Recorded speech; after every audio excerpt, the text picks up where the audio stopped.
All right, are you guys ready to get started with creating an actual starter from start to finish? So today is the very beginning, the very first step of what you do and how we get started with creating sourdough. And what I like to say is this is your first step to creating bread independence, right? So if you can start creating sourdough at home or even any kind of bread and no longer buying at the store, how cool is that, right? Like super awesome.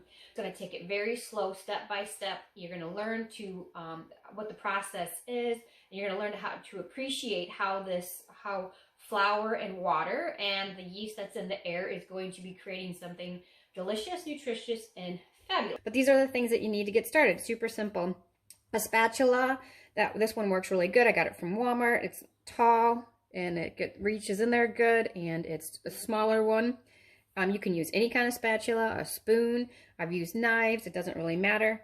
You can use a glass jar of any size that you want. I like the wide mouth the best just so you can get it in there easier, but it doesn't really matter. So like whatever you have on hand, just go ahead and start making this.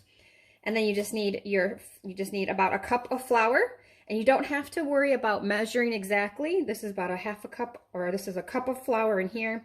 I'm going to use about a half a cup of water as well. So, and then you just need this. Like this is just a piece of cheesecloth that I'm just going to throw on top. You can use a coffee filter. You could use just any kind of breathable towel that you have or anything like that. It's really just to kind of keep out dust, but yet be able to grab the yeast that's in the air and stuff like that. So you don't want a hard lid at first until you get your starter established. So that's why we're just using something that's breathable, right? But keeps out some of the dust. And if you don't have anything, just leave it open. I'm all good with it. So we're just going to go ahead and get our flour in there, and feel free to be messy and dump it in there, whatever. So it's a cup of flour. There's a couple different ways to start your starter. Some people feed more often and use less flour. We're just going to go ahead and do it one time a day. So we're just going to put in our 1 cup of flour, and then about we're going to start with a half a cup of water there. We're just going to give it a stir. I brought a little extra just to make sure I had enough on hand.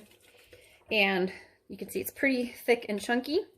I don't want it quite that thick and chunky. We're going to just water it down a little bit more. We're kind of looking for a pancake consistency. Again, this stuff it does not have to be exact. We don't have to measure anything in grams. It's just about 1 cup of flour to half a cup of water. You're just going to give this a good stir like this. And you don't have to get all the chunks out, but do a good job of kind of whipping it in there and stuff like that. So here's kind of like what it looks like this right here. So I'm just kind of looking for that kind of consistency, and I would prefer it to be a little wetter than drier than the dry chunks. So you want to make sure you can even add a little bit more water, it doesn't matter. And then we're just going to scrape this off like this, just kind of pack it in there. Get rid of your spatula. You're going to go ahead and just put your cover on like that, and you are going to sit this out on your counter, and we're going to come back tomorrow and do almost the same thing. We're going to talk about discarding and what to do with that. So you're just going to, again, tomorrow, just going to need the exact same stuff. You're going to need a cup of flour, half a cup of water, this bad boy right here, and we'll get doing the day number 2. So congratulations on taking that first step of bread independence.